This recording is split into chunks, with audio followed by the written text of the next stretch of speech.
more than 90 years, St. Cloud State Hockey has had a home in the Granite City. Boasting two Hockey Hall of Famers in Frank Brimsek and the late Herb Brooks, many players and coaches have made their mark on St. Cloud State hockey lore. With former St. Cloud State greats like Mark Parrish and Brett Hedekin, to more recent standouts like Jack Ashon and Jimmy Schultz, two Patty Kazmaier Award finalists and 16 Division I All-Americans have paved the way for current St. Cloud State men's and women's teams to continue the Huskies hockey tradition. This week's guest is one of many who have made their mark on St. Cloud State hockey history as the Huskies Warming House podcast presents this week's Healthy Scratch interview segment.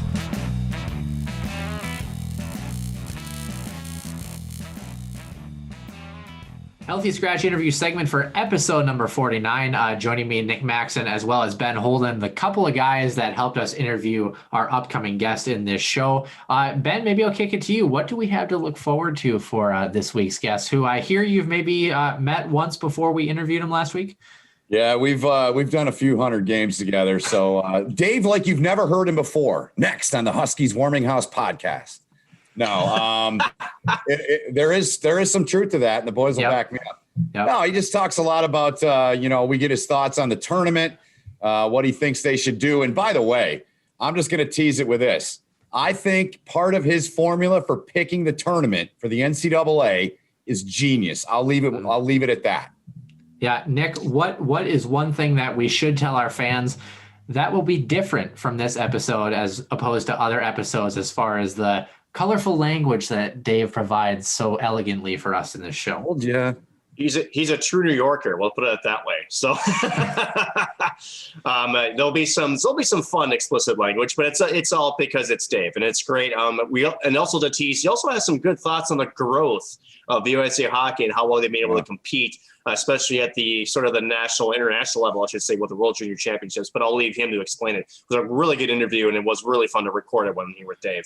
Yes, it was. Some really great St. Cloud State talk as well. But like we mentioned, there is some explicit content in this one. So don't say we didn't warn you, but also say that we're going to have a lot of fun with this one. Episode 49, Dave Starman. Welcome to this week's Healthy Scratch interview segment. And joining us this week is current CBS college hockey analyst, and he would say he is also a healthy scratch that sums up his career. Joining us is Dave Starman. Dave, again, thanks for joining us here in the show. Oh, happy to be a part of it. Long time coming. I'm glad we got it together. Dave, I guess if I can jump in here, Dave, we were talking a little bit pre-show before you came on, before our podcast last week, and we have a little clip I think that we'd like to play for you here, Dave. This is just us kind of talking about what to expect from our future guests that we have on today. So maybe take a listen here. So does Dave Starman, does he complain like a New Yorker, like when he travels places, or is he a pretty even keel guy? Honest truth? Yeah. Yes. But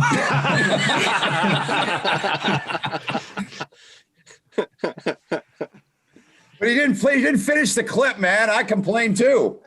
Yeah, well, you said you say it with him on here. So, Dave, is that an honest assessment of you on a road trip? I'll tell you what, I won't say the trip because I don't want to offend the people, but there was one trip where I got into the town before Benny did. And it was one of the rare, if ever, times where I didn't make my own hotel reservations because that was a staple of my life. I get to the hotel. I texted Benny. I said, "Did you land yet?" He said, "Yeah." Why? I said, "Because the hotel sucks." Yes. Yeah, he wasn't off the plane yet. I already ruined his mood. So he starts complaining, like, "What's the matter with us?" I give him a laundry list. He goes, "That sounds just great." But do I complain on the road about accommodations? Not anymore because I make my own flights. I make my own reservations. I make my own car rental. I do everything myself now. So the only person that I can complain to is me, and that's it. But I will say that in the past, there were some accommodations where I would say to Benny, start finding a different hotel. This one sucks. I'm moving out. Well, first of all, I haven't seen you since we were in Omaha together. So it's good to see you, my man. And when Dave's referring to there, I was like, oh, what did I get myself into here, man? So. And it turned out okay. We turned it into a little paradise, but at first glance, it was like, oh, this is going to be a nightmare. So having fun, man. So I guess to jump into an interesting topic and an interesting story that revolves around St. Cloud State hockey, which we got to touch on at least a couple of things, I think, because, this is a St. Cloud State podcast at heart. We've seen some good draft picks in the National Hockey League. We've seen some bad draft picks in the National Hockey League. A couple of questionable ones. A guy like Ryan Paling comes to mind. Don't know who thought that he should be drafted. I don't know. Dave, can you fill listeners in on that story of how Ryan Paling ended up in the first round with the Montreal Canadiens? Well, we that year I was part of the staff, and we knew we were drafting late that year. And our two head amateur scouts were Trevor Timmons and Shane Churla. Trevor's still there, and Shane just took over the director of amateur scouting for the Florida Panthers. And one of the reasons I've been on Florida to be really good down the road with Shane at the helm there. And I knew that Paling was in the mix because I had seen him a ton, and our guys are starting to come in and see him a lot more. And his name was starting to float around. And obviously, with me being our college guy, a lot of questions were coming my way about him. And the funniest thing is, we're at the draft, and for a while, I knew we were picking late in the first round, so I was kind of walking around through the halls and talking to some agents about some college free agency and just putting the works together for starting for the upcoming season. And I walked back up to our booth just in time for us to pick. And I get a text from Ben, and Ben's like, "You guys are drafting Paling, right?" And I don't say a word. They were on the clock for 30 seconds. Sorry, Dave. They were on the clock for 30 seconds, if that. And that's when I texted him. Because, hey, you guys drafting Paling? So I didn't say a word. And the buzz is going around like, hey, last chance for anybody to call off Paling. We're like, hey, we're in. And so then we make the pick. And then I texted to Ben, yes. As Burge is up on the stage getting ready to go, I'm like, yep. And I'll tell you what, I know he's been up and down, and I still think he's going to be a really good NHL player. And my feeling is, if you can get a solid 10-year number 3 center on a good team with the 25th pick in the first round, you made a really good pick. So I will stand by that pick. And whether or not he does it in Montreal, who has really developed a lot of centerman depth between drafts and the minor leagues, I don't know where he shakes out in the long run because I'm not there anymore. But I will say this, somewhere in the NHL, he's going to nail down a really solid number 3 center position, and he's going to prove that he was a pretty good pick. Yeah, a guy that I guess Ben and I were kind of talking about too. Someone that Ben is going to get a chance to see this weekend, hopefully, is Cole Caulfield, another guy, Montreal Canadiens draft pick. Can you kind of talk about him a little bit and what you've seen out of him? Cole's electric, and we were talking a little bit before about, like, every once in a while I'll turn to Ben and I'll say, hey, do you know this guy reminds me of? And it could be somebody current or somebody that is so way off the charts that nobody will know. It's funny, I was talking to Tony Granato about Cole, like, shortly after the World Juniors last year, because I was doing a lot of games for the Big Ten Network last year too. And he said to me, he goes, he's like one of those guys like Brett Hull who could, like, disappear in the offensive zone and then reappear in the right spot in time to grab a pass and shoot. And I said to Tony, I said, okay, not in the same category, but Derek King was that way too when he played for the Islanders. And Derek was a 30 and 40 goal scorer at one point.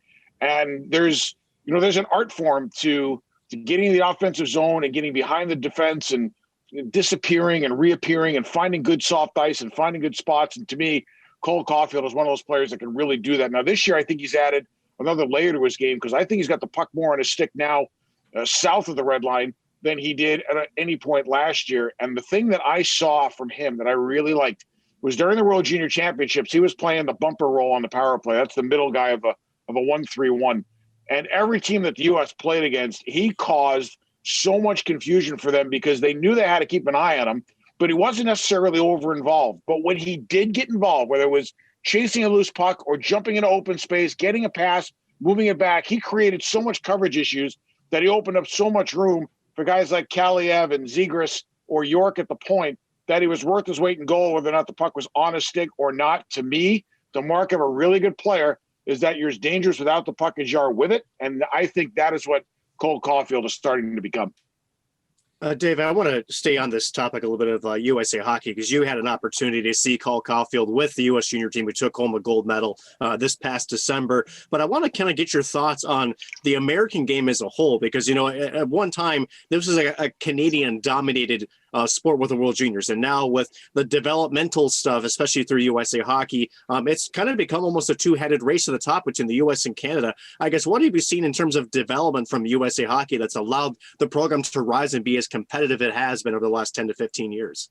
Anybody who's served as one of our ADM regional managers over the last 10, 11, 12 years, however long we've had this up and running, deserves a lot of credit. And Kevin McLaughlin and Kenny Roush at USA Hockey Now are still shepherding this initiative that continues to grow year by year. And the addition of the ADM goaltending department that Phil Ozair was first running, and now Steve Thompson has taken over, it's added another element. And, what's happened is we have just developed this bigger pool of players. And we've also developed a bigger pool of bigger players, which is interesting because for years, what we were seeing, especially at the Pee Wee level, when players started to grow, we were starting to see the domination of some of these bigger kids over these little kids because these little kids were scared to death to touch the puck because these bigger kids are running roughshod all over them. And it's like Stan Van Gundy once said about youth basketball. He said, find the biggest guy you can, stuff him under the net. God forbid he should ever touch the ball, but just put him under the net. Well, we were doing the same thing with some of our bigger players and just letting them run around terrorizing the little guys. And they were concussing a lot of these kids out of ever wanting to play the game again. So through the science, what USA Hockey determined was a study through the Mayo Clinic and Dr. Stewart, and cognitive development played a part in it. We took the hitting out of Pee Wee, now with full checking out of Pee Wee. There's still contact, but we took full checking out of Pee Wee. What did that do? It allowed players to skate with their head down a little bit so they could see the puck. But more importantly, what it did was it took these smaller players' fear out of getting clobbered and cheap-shotted away. So now they can go and fully develop their skills the way that they should be doing. But conversely, it forced a lot of those bigger kids that sometimes aren't as coordinated as the smaller guys because they're growing into their body. It forced them to become better players too. So now you're developing a much different pool of players. And those big guys couldn't be one-trick ponies where they just relied on their size to keep themselves in lineups. They had to develop too. And I started noticing it when we used to do the National Select 16 camps. We'd have guys come in that were 6'1", 6'2", that were as skilled, if not more so, than some of the smaller guys who probably developed a little bit faster and were ahead of them on the curve. Long and short of it is, right now, I think the U.S. could send 2 teams to the World Junior Championship, and I think our second team could probably compete for a spot in the top 6, much like Canada's been able to do for years. And to me, that is the biggest compliment I can give USA Hockey and a lot of our coaches on the player development side, is that we don't need to take our 20 best anymore, because now anywhere between 1 and 35 in terms of the depth chart of our best players in the country, any of those guys could fill in on our roster, and we could still go win a gold medal. And that I never thought we would ever say. Well, this is the Huskies warming house, partner. I'm still going to call you partner, man. So let's talk about St. Cloud a little bit. You and I saw them their first game of the year. We saw them a lot when we were in Omaha together. And think back to that first goal they scored. It was Perbix on about a 70-foot stretch pass to Fitzgerald. He goes in and buries one. And I remember looking at you, and we talked about that, the difference we saw in their team, the speed and the level of energy they were playing with. And you've seen them a bunch more, as I did too, in Omaha. What are your initial thoughts when you think of their team and what they've done this year, Dave? Speed. I mean, my first thought with them is speed. First of all, they're extremely well coached.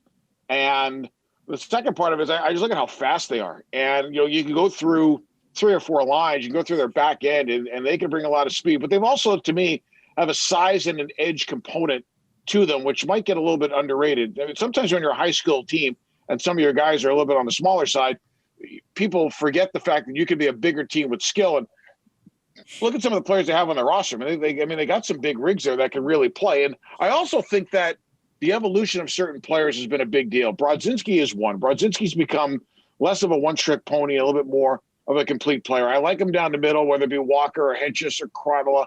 Hammer's done a nice job on that fourth line. The Finns and Brodzinski were great together.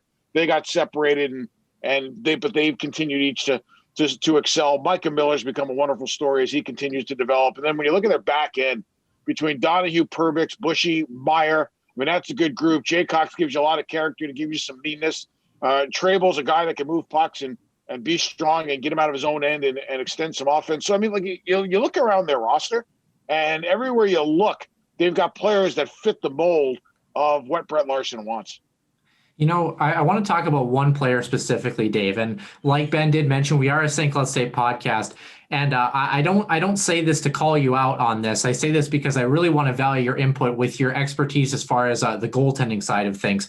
And one guy that's been really up and down this year for the Huskies has been David Rennick. We've seen some really great games from David. We've seen some really poor performances from David. And you mentioned one of the things in the pod about his stance and kind of how he's acclimated to that modern goaltending stance, especially with the positioning of his glove, and how you mentioned that you aren't the biggest fan of it. Can you talk about, first of all, David Rennick's stance, and then why you prefer a different stance than what David has, and then overall what you think of David's play so far this season? See, he's too happy for me. I like goalies that are miserable and throwing up. Like that's He's more Ron Hextall, man. Yeah, like I like the goalies that are nervous and puking before games.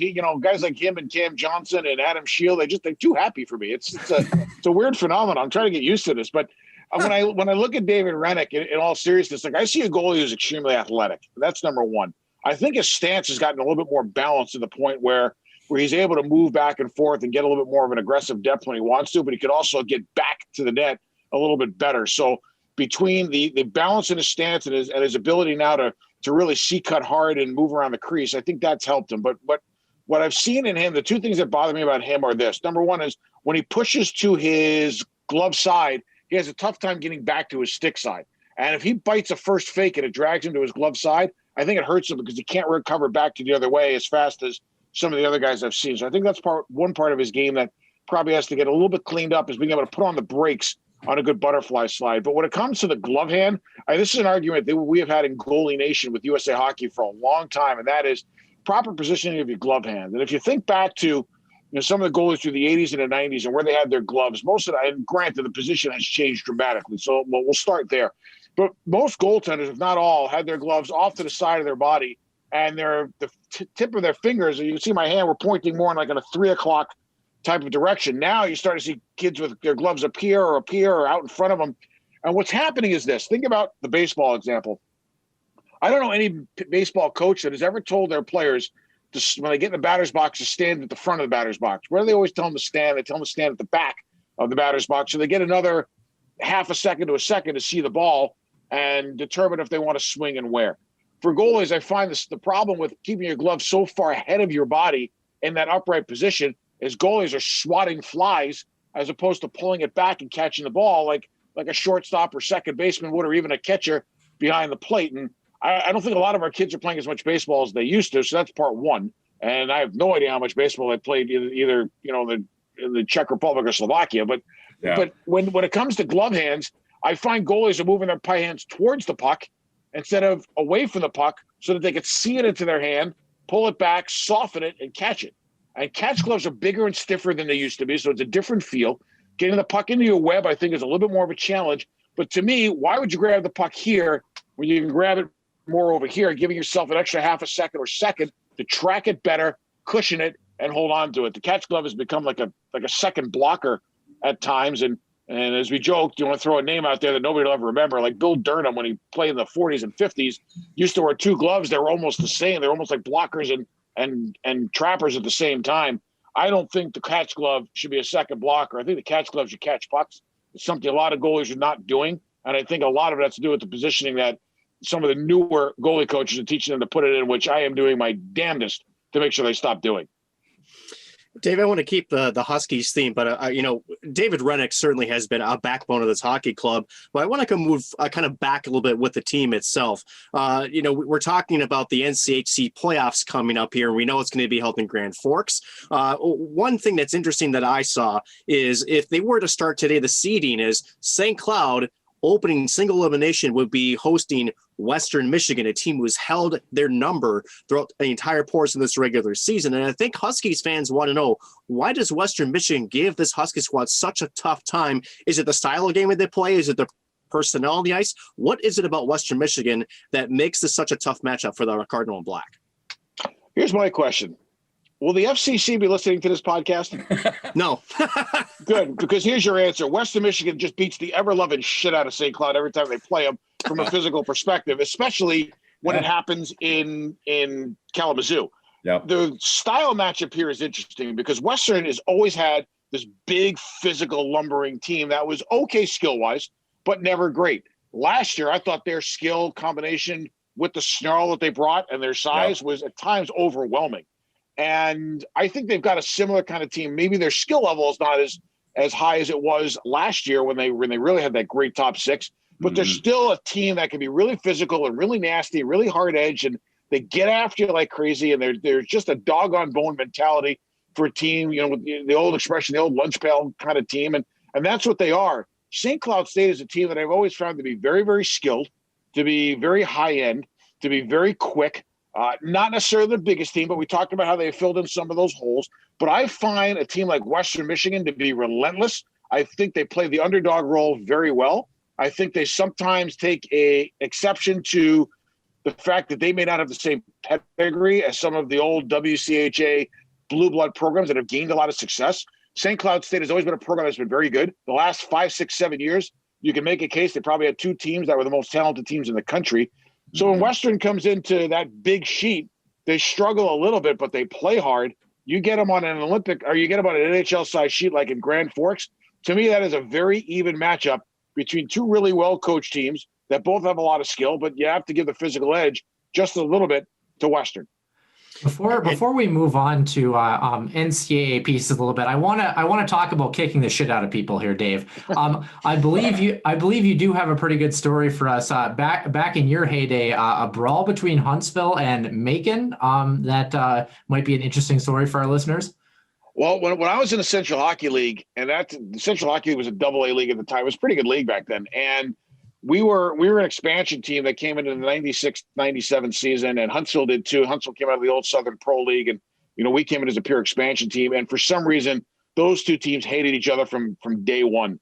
And every time we went to Huntsville, I mean, it was just an absolute gong show. When they came to us, it was the same. And we were a pretty skilled team. Like, we didn't have a lot of muscle. We had 2 or 3 guys that could go, but we were kind of built in the mold of the old Montreal Canadiens. We were very French and very quick and very skilled, and ran our team much in that respect with John Parrish Jr. as our head coach and me as the associate head coach. And Huntsville was just like 1970s slapshot style and had a roster to fill it. So I think in year 2, we go to Huntsville, and I remember the game started a little bit late because there was an ice issue. So happy hour in Huntsville got extended a little bit. So the fans came in there and they were just greased as all hell.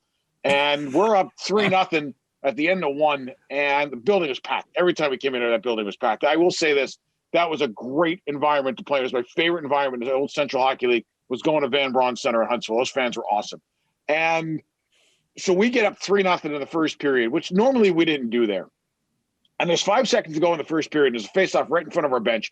And I go down to John Paris, and I say to John, I said, "Hey, John, call timeout." And he's like, "What?" I said, "Call timeout." And he's like, "There's 5 seconds to go in a period. We're up 3-0. Why am I calling timeout?" I said, "Because there's going to be a fucking brawl right now." I said, "Look what they just put on the ice. There's going to be a brawl right. Call timeout." Nah, they're not going to do anything. Don't even worry about it. Well, before the puck dropped, their goaltender charges, gloves go down, and we've got a 6-on-6 going on in front of the bench. So this is all happening. Fans are going crazy. We're getting beer thrown at us and everything. It's your typical minor league shit show. And I am trying to hold on to a couple of guys on our bench to not jump on the ice so that we don't wind up with guys jumping over and having more guys thrown out of the game and suspended, because you got to figure all 6 on the ice are gone. Now, in the Central League at that time, you can only dress 3 lines and 3 sets of defensemen. So we would be down to 2 lines and 2 sets of D. Anybody jumps over the bench, it's now men's league. And so I'm holding on to guys, and referees are trying to get this sorted out. And the 2 benches are right next to each other, and there's a hallway behind, and both teams used to use the same hallway to go to their dressing rooms, which were across this hallway from each other. It was not well set up, and it changed that night.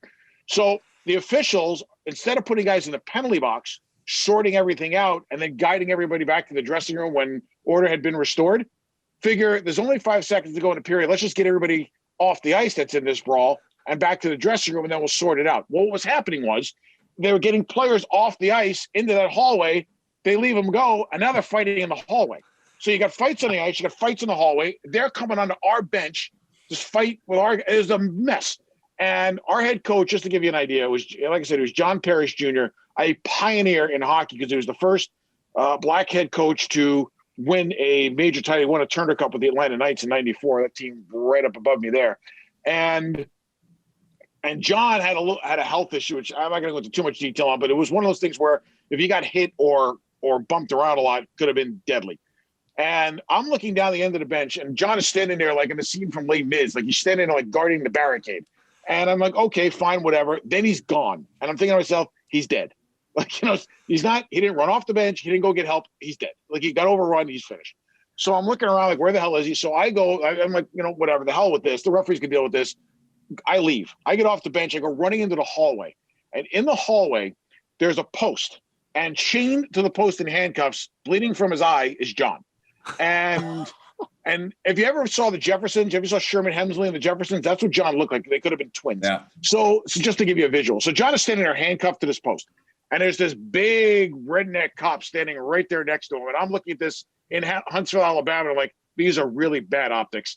And I start screaming at the cop. And I'm going up and down this guy.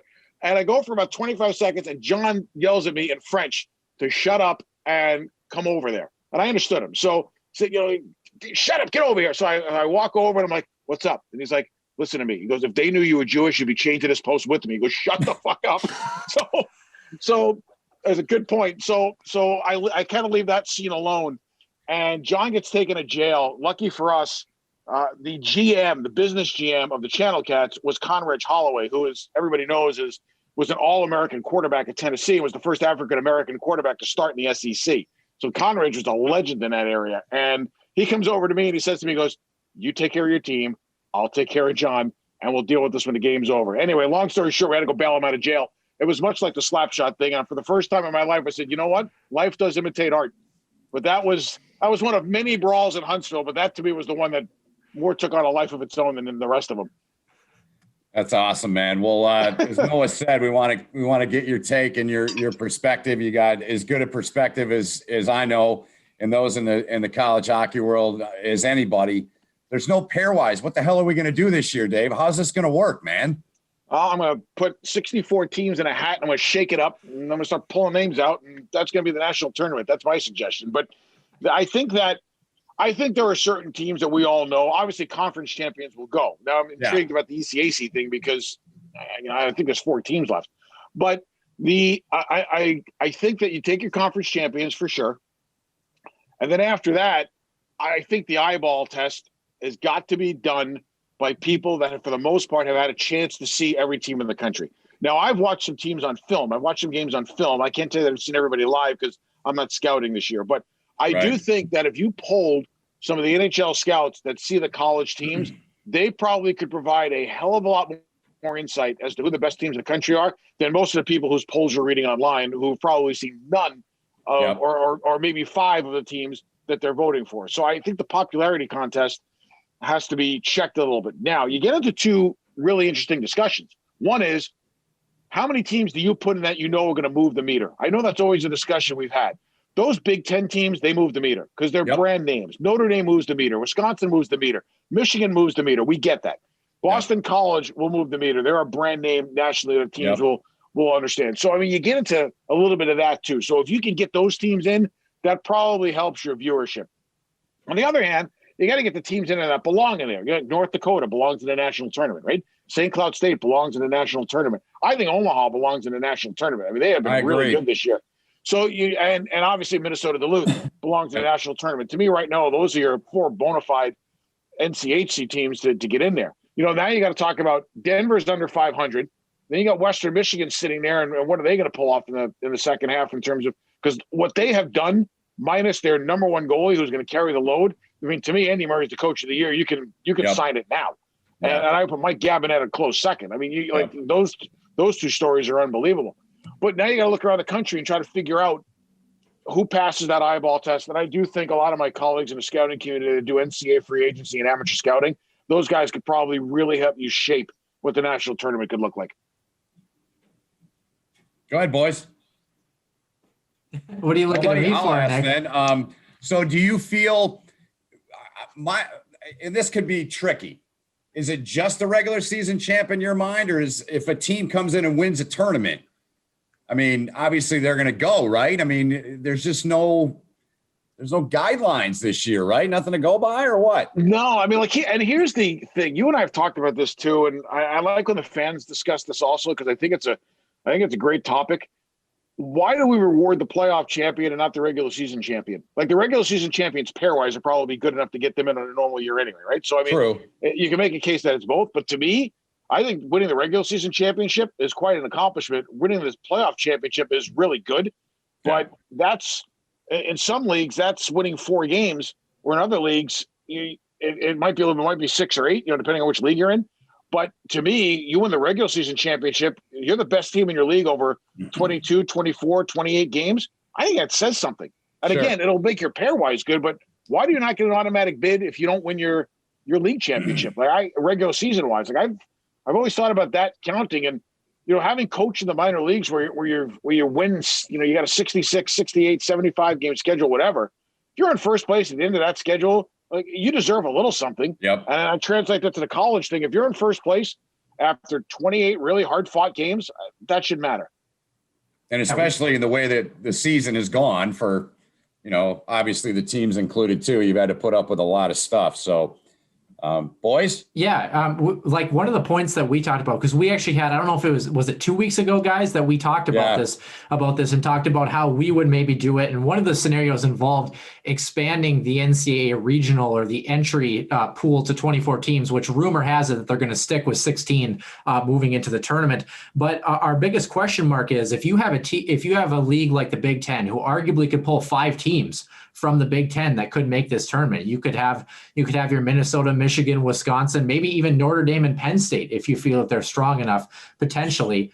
But then what do you do with leagues like the ECAC that has 4 teams? I mean, even if you throw the independents in there for 6 total teams, is it fair to pull both a regular season champion and a playoff champion from a league like the ECAC, which half their field would essentially make the tournament just because of that regular stipulation? That's a good point. Like I'm looking at the ECAC standings right now, and Quinnipiac is sitting there in first place, and they're always good. Like Quinnipiac's one of those eyeball teams that you take a look at every year, and Rand Pecknold does a hell of a job with that team, that program. And I mean, Quinnipiac's one of those teams where I think you look at the national tournament, you can say to yourself, okay, yeah, absolutely. But, then you look at Clarkson and Colgate right behind them. Colgate's under 500, but Clarkson's not. They're 4-4-4 conference, 9-7-4 overall. I haven't seen Clarkson yet, other than a little bit on tape for a period because I was cutting some clips. But what do you do with them? So I mean, I think that's a really good point. Then you shift yourself over to the Big Ten, and as I pull up the Big Ten standings, I mean, I'm looking at the Big Ten standings right now. Wisconsin for sure, Minnesota for sure, Notre Dame for sure, Michigan for sure, and now you get the Penn State, Ohio State, Michigan State. I know Penn State's kind of had a down season, but overall they're 500.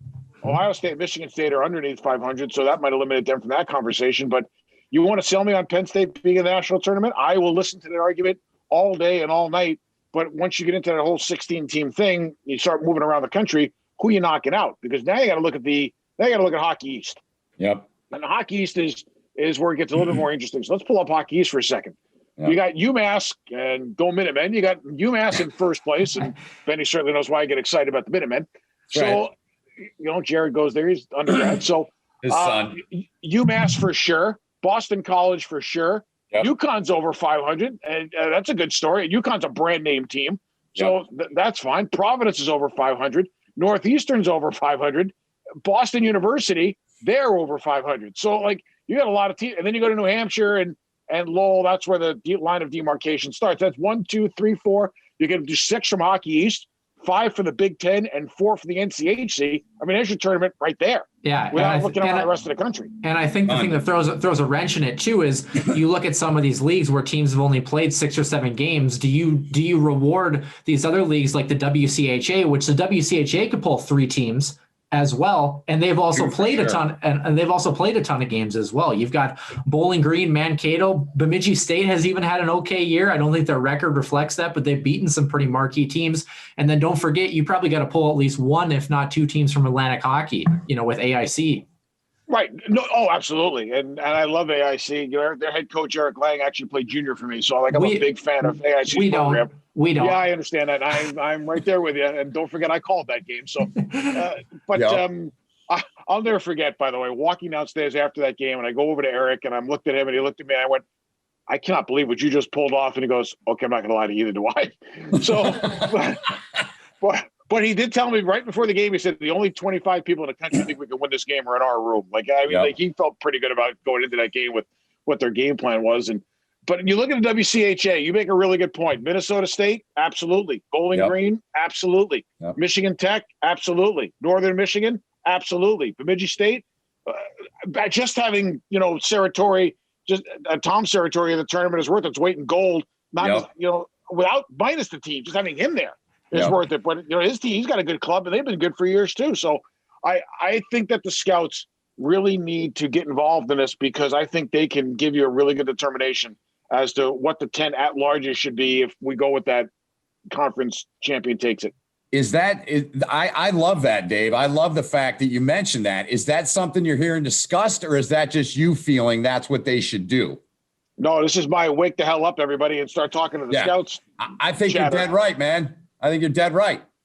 I think they can provide listen, on a normal year, when I'm scouting the NCAA for whatever, Toronto, Montreal, whoever I've done it for. Yeah. I mean, I'm at 100 games by the time the NCAA tournament rolls around, whether live as a scout, whether I broadcasted the game, whether I've watched the game on film to get ready for a broadcast, or whether I watched the game on film just to take extra looks at players that I've scouted live. So I'm at about 100 NCAA games across all 6 conferences by the time I get there. I could pick the national tournament by myself on the eyeball test in most years. And he normally has all the years we were together. So I really think that those guys provide, and those guys are no different than me. I'm not special in that category. I mean, we're all the same when it comes to that. So I really believe that if you ask those guys, they could probably help you take the 10 teams that have not won their conference that you would give an auto bid to, and you would really get a really good barometer of who the national tournament is. That's one man's opinion, but I know how good those guys are at their job when it comes to watching these teams. I think it's genius. I really do, man. Dave, I kind of want to follow up on this conversation because I think we've all bring up interesting points. I want to compare it to college basketball a little bit. And here's why I want to do that. Right now, it's a 64-team tournament for the NCAA bracket of over 100 plus teams. So you get about a 50% participation rate in that. For the NCAA hockey of just about 61, 62 teams, you get 16. So my question is, I mean, we went through the conferences. We just listed the teams. Is it time right now for the NCAA to expand permanently, whether it's COVID or not, the NCAA tournament? I think you can make an argument that there might be one there, but Dave, on your professional opinion, do you think that there's room to expand it to 24 or maybe even 32 teams, not only to just grow the game, but also to have a little bit more of a conversation and let these teams kind of play itself out and let the teams decide, not an eyeball test? It's a fair point. I think a lot of it comes down to time in the schedule. And that, to me, would be the determining factor. Do we have enough time to add an extra weekend or two into this? The college hockey is already the longest NCAA sport during the season. So you got that to play with. But you've got to look at this and say to yourself, where are we going to schedule these extra games if we're going to have extra games in regionals? Do we have 1 or 2 extra weekends to do this? And now you've got more sites to do this. Or do you get into the super regional thing where you're bringing more teams into the same spot and you've got maybe a play-in game to get into that single elimination? Well, then you might have to worry about, is the team going to play 5 games in 6 nights, depending on how you get this schedule. I mean, it's not like baseball where you can play 2 games in a day and it works for you. So I think that's a consideration. Like, I'm not opposed to it. And from the broadcast side, I'm like, absolutely, because that's a couple more invoices I can send out. But I think that when you look at what the NCAA tournament is, I think there's a special feeling about the NCAA tournament on the hockey side because of the fact that there's only 16 in there. I mean, you really need to have a great season to get into the NCAA tournament. And I think one of the things that makes the NCAA tournament special, and again, no disrespect to that St. Cloud State team that lost to AIC, but I really feel like the difference between the 4 and the 1 in a regional is much different than the 1 and the 16 in the basketball regionals. And I know everybody goes crazy over March Madness. I could care less about any game outside of like the 7-8 or the 6-9 matchups, because those are games that could go either way. I have no interest in the 1-16s. I know there have been some 2-15 upsets, but I need some drama. And drama tends to happen more towards the middle. And with the NCAA hockey tournament, the reason that you see so many 4s and 3s win in that regional semifinal is because the difference between the 4 and the 1 is not all that great. Dave, first of all, we thank you for joining us. I know that you're kind of pressed for time, so we do only have a couple more questions for you. I'm going to throw all 3 of mine out there, and let's see if you can keep up here. I want to know. Patrick. He gets his money's worth, man. I want to know, number one, the time that Barry Trotz taught you how to cook. Number two, your relationship in broadcasting with Kenny Albert and how his relationship with your family. And number three, how much do you miss working with Ben Holden, and do you wish you could work with him again? Let's start with number three. Benny and I were partners for 10 years, and we've become like brothers. And I know some broadcast teams that have been together a while, and I think in this day and age, sometimes it's rare for teams to be together that long. But it's been a great 10 years. I mean, Benny and I have probably done 100 games together, if not more. And I think that we understand each other and what the other one brings, and are very respectful to the other one's area of expertise on a broadcast. And without him, I wouldn't know where the camera was. So, I mean, I think that's important also. But if Ben and I get the opportunity to work together again somewhere, I would take it in a heartbeat. And let's not forget Shireen, who's our number three. She kind of centers our line and keeps both of us straight and make sure we both. Yeah, she makes sure we both go to bed on time so we can get up the next morning and do the game. So I think that, I think we were a really good trio because we really understood each other. And, Shireen and I are married, so obviously we do a lot of work together in prep, but we talk to Benny all through the week. Ben and Shireen have known each other longer than I've known either one of them. And Ben and I worked together once before we got back together again before Shireen was on our crew. So we've all had a chance to have worked as colleagues with the other one at different times, which is why I think our tandem worked so well. And I do hope somewhere down the road that we get to happen again. And Benny knows how much I miss him. And we still talk a lot, even off camera. The Barry Trotz thing, this is great. During the 1991-92 season, Kenny Albert and I were the broadcast team for the Baltimore Skipjacks. And I was practicing with the team once in a while and doing some work with Barry in the video room. And it was a great thing. And Jack Button was the head scout for Washington. And Jack had Kenny and I doing this, what we didn't know at the time was really an early analytics sheet on Baltimore after every game. So there was a lot of cross going on between peer personnel and people. We're on a road trip, and Barry and I were rooming on that trip, and we go to New Haven, and we're in New Haven on a Tuesday and then a Friday. Instead of going back to Baltimore, we stayed there at a Residence Inn. So Barry looks at me and he says, "Hey, let's go. We're going out." And I figured, hey, right on, we're going out. And we wound up going to the supermarket. And so we're picking melons and fruit and chicken and sauce and stuff. And I'm like, I thought it's gonna be like night on the town with Big Trotzy. Like I was all looking forward to having a great time. And he said, no. He goes, "We're going to save our per diem money. We're going to buy food and we're going to cook." He says, those residences have kitchens in them. So we get back to the room, and he's teaching me how to pound chicken cutlet and what sauces work with different cuts of meat, and how you measure up the vegetables to put the right amount of vegetables in, and what sauce to use, and how to not burn the sauce. And I'm looking at this, I'm like, okay, so this guy's taught me how to do video. This guy's taught me how to run a practice. This guy's taught me how to be a future coach, and now he's teaching me how to cook. And Kenny didn't cook. Like Kenny was the takeout king of Owings Mills, Maryland. So I remember calling Kenny. I'm like, "Oh, you're the luckiest guy in America right now." He goes, "I'm learning how to cook." And Kenny's like, "Great, we're going to save a fortune." So it was Barry teaching me how to cook, which led to Kenny eating better. And that's how that started. But Kenny and I have been friends a long time, dating back to, I think, like our senior year in high school.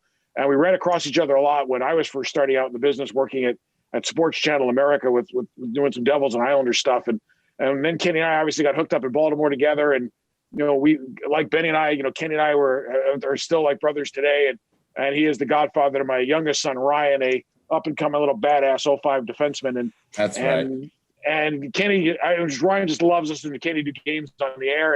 And it's just been a great, I had a little thing on the screen. It's been a great friendship. And we still talk a ton, not as much as we used to when we were roomies, but it's always good to share some stories. And it's funny, he texted me last night and he said, "Hey, how many years have Adam Fox and Charlie McAvoy played together? Because I know you've known them both since they were kids." And I wasn't really sure. I had to call Charlie's dad to ask him. And even I didn't know this. I didn't know they were together. They were defense partners for 7 years prior to going to the national program.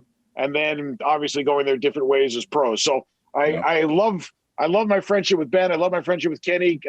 And it is amazing the kinship that you can build together with a broadcast partner when you're there long enough. If I'm not mistaken, Kenny Albert is actually the only broadcaster in North America that does all four major sports, if I'm not mistaken. And probably some sports that we don't even know about. Like, it wouldn't surprise me to turn on the TV and see him doing cricket or checkers, or, he's becoming a jack. He's unreal. I mean, he really is. I know sometimes that legacy kids get the get the raw end because people are like, oh, well, if his dad wasn't this, that, and everything, he wouldn't be there either. And let's all be honest about it. Having somebody pioneer in front of you in your family certainly helps. Yep. But Kenny has earned everything and more that has come his way because of his humility, because of his work ethic, because of the knowledge of the product, and because of his ability to be a great teammate with his broadcast partners. I mean, like Benny, he knows how to tee up an analyst. He knows how to work with an analyst. He knows how to keep a broadcast moving. He knows when to turn into a talk show versus just play-by-play. Like, he can take the temperature of a game, understand what the fans are feeling and thinking and hearing, and translate that into a really enjoyable experience for somebody who's watching the game. And he's just been around so many big events because of being the stats guy for his dad, who did so many events, and also his uncles, Steve and Al, that he's just got a great command of the history of all these games. But his humility is off the charts, and he's just the nicest guy in the world. I mean, that's really what he is, and his success does not shock me. I got one more question for you, Dave. I don't know. Actually, before I do that, just because I think it encapsulates the end of the podcast, Benny, do you got one more? Me? Yeah. Yeah, you. You guys go ahead, man.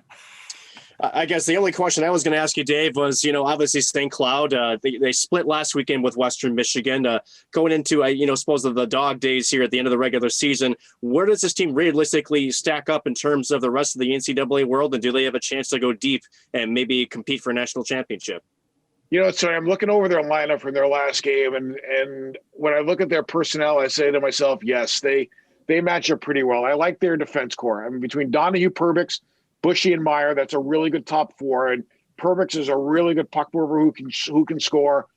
Meyer's got a great shot, and he's got really good anticipation coming in off the point. I like what Bushy's done. He's just steady. And Donahue, I mean, he's not Jack Sean, but he has been able to fill a little bit of that role that Sean left over, both the dog meat in his game and the puck moving ability. And like I said, I'm a huge fan of Jay Cox. He could play for me any day of the week, just the personality that kid has. And you got to build from the center to the D to the goal. Walker is a really good two-way center. Sam Henches can, if he gets hot, can score in bunches. Cronel, I love his hockey sense, love his shot, love his ability to play on special teams. Will Hammer, the name says it all. And when you look at the flanks, I mean, they've got good players on their flanks. We mentioned Miller, who's become a little bit of a pain in the ass to play against, and Brodzinski can score. Okabe's got a lot of jam in his game. Cockrell's got a little physical presence to him, and he's a veteran. Fitzgerald, I've always liked Fitzgerald. Like, to me, he's a little jack of all trades kind of play. Meetinen, I can never pronounce his name right, but he gives you some scoring. And Molinar's been a good little addition to the team. So, and I know we talked about Rennick before. I do think Rennick can give you the big game that he needs, and I do think Jackson Castor has given you a couple also. So, can this team make a run? Absolutely. And the best part is they're so well coached. I mean, they've got such a great brain trust. And Brett Larson, to me, is a really, really progressive coach. Dave Shayak, I think the world of, and obviously Nick Oliver he's just got a great brain in his head. So between that whole group, yeah, they can absolutely make a run. Nick, shocker on this one. I thought of one more quick one, not to steal Dave away from his practice here. Number one, Dave, first of all, why don't you follow us on Twitter? We're kind of offended. No, I'm just kidding. I'll do it. No problem. You will. I just got ripped by Steven Nelson, who was my World Junior partner for 3 years. He's like, you don't follow me on Twitter. I said, I have no idea. So I'll follow you right now. So I'll do it. I promise you. But my next question does come from Twitter. And first of all, both of you did a fantastic job in the pod. I'd love to hear about that experience. But moreover, with the territory of being a broadcaster that does a game that a lot of people are watching, people tend to give you some shit sometimes. And I love how you're pretty even keel most of the time, but occasionally you'll kind of snap it and then bring it back. What is it like interacting with fans, when they kind of give you that constructive criticism? And if you could tell those fans that like to give you a hard time about broadcast, what would you want them to know about how difficult this profession actually is when you get down to it? Yeah, that's a really good question. It's I always tell people it's hard work, but it beats working. And there is a lot of preparation that goes into it. There's a lot of different things that go into it. Like, what the fans don't know is what goes on in the booth. You've got a producer and a director that both are in your ears for a good chunk of the game. And while they don't talk to you a lot, there can be a time where maybe a fan is expecting you to say something, and you've got a producer in your ear taking you in a different direction. Or maybe your partner is trying to signal something to you about something they want to get in, and you respect that and you go. So maybe you're talking to your partner in hand signals. Maybe you're on talkback talking to the guys in the truck, the producer, the director, about something you might want to see again. So something could happen on the screen, or the game, you may not see it because you're thinking about something else you might want to show the viewer somewhere down the road, and you might miss something. And they're like, well, he's not even paying attention, or he doesn't see it, or what an idiot. So, I mean, like, that stuff happens. So that's part one. Part two is if somebody walks up to me and says, Dave, you suck, I will gladly say to them, I can buy that argument. You just got to tell me why. You know, I mean, like that's me. I mean, listen, there are nights I get off the air and I turn to Ben, I went, oh my God, would I like to burn that film? Like, I didn't think I had a great command of that game tonight. But like most athletes, and I use the term for me as an athlete very loosely for my playing career, but like most of us who've been in that role, you want to give us feedback. I don't care if it's negative feedback or positive feedback. I want the feedback. Like, I hate when people say to me, hey, you called a great game tonight. Well, why?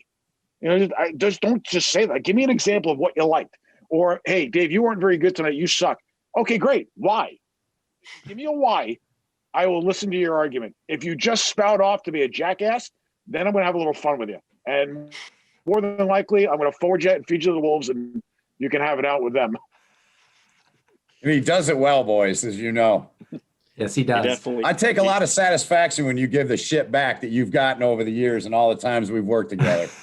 Well, the best is some guy once said to me, do you ever shut up? And I'm like, I get paid by the word. Why would I stop talking? Right. You know, The hockey and that game, guy it's actually fast. became, and that we guy gotta became talk a a lot. great follower. You know, I mean, like, Right. so like every once in a while, if you engage him a little bit, it tends to simmer things down. Sometimes they may just want to get a rise out of you, but I'm serious. Like if somebody hammers me on a point saying, I can't believe you thought that was a really good play, yada, yada, yada, I say, well, here's why I did. If you don't, that's fine, but let's agree to disagree and move on. Like I don't think arguing in that medium over something as innocuous as a hockey game is worth me getting my blood pressure all that high. It's high enough. And that is the last thing I'm going to let raise it. So, and then if you don't engage intellectually and respectfully, then I just block. But if you want to have a conversation, I'm more than willing to have it. Dave, it's been fantastic. We know that you are short on time, so thank you for coming on board. Hopefully, either in Grand Forks or Fargo, we get to cross paths again. Again, you've been an absolute joy. Good luck again tonight on your coaching duties, and we'll just have to do it again soon. You've been great. Thanks again for joining us, Dave. Well, I appreciate you having me. I'm going to follow you guys on Twitter right now, and anytime you want to do round two, like, I'm all in. So thanks again for having me. Dave, thanks for again. doing this, Enjoy Dave. practice. All right, guys, take care. Take care, Dave. If you're looking for more Huskies Warming House podcast content, there's a place for that. Visit us at huskieswarminghousepodcast.com and follow our Twitter page at Warming House Den for the latest news, notes, updates, prizes, and more. Don't forget you can find us on Podbean, Apple Podcast, TuneIn, Spotify, and more. We also are on Google Podcast and would love to hear your feedback on the show. Drop us a line at huskieswarminghousepodcast@outlook.com or leave us feedback in the feedback section of the Huskies Warming House podcast website. And finally, if you know any Huskies hockey alumni who would love to be on the show, let us know and we just might make it happen. And once again, thanks to Dave Starman for joining us. I would say that show would be characterized as absolutely fire. I don't know about you guys, but just a great guy. You know, You're a millennial. You should say it's lit. It's lit, man. It's lit. I hate It's that. lit. I hate that phrase. Can I put that out there? Like, I'm not a big "it's lit" guy. It's just As you well know, Noah, you're not much older than my son, and he uses that phrase a lot too. Just for yeah. that. Yeah, it's lit, bro. Check out how I have 50 grand in college debt and no job, bro. Like, that's how I feel. Anyway, Dave was a lot of fun here. I don't know. We haven't had our guests set up for this following week, but Nick, as far as men's and women's hockey, what do we have to look forward to? We have the men's team coming up one game, a Saturday matinee game against Colorado College. And then the women's team, no, they were off last week. So it's Ohio State this weekend, if I'm not mistaken. Yep. Ohio State on the road for the women's hockey team. Men's hockey, like you mentioned, Colorado College, followed by Minnesota Duluth women's hockey the following weekend against Bemidji State. That will do it for the Healthy Scratch interview segment with a frozen Nick Maxon next to me, episode number 49. And we'll see you next week in the den.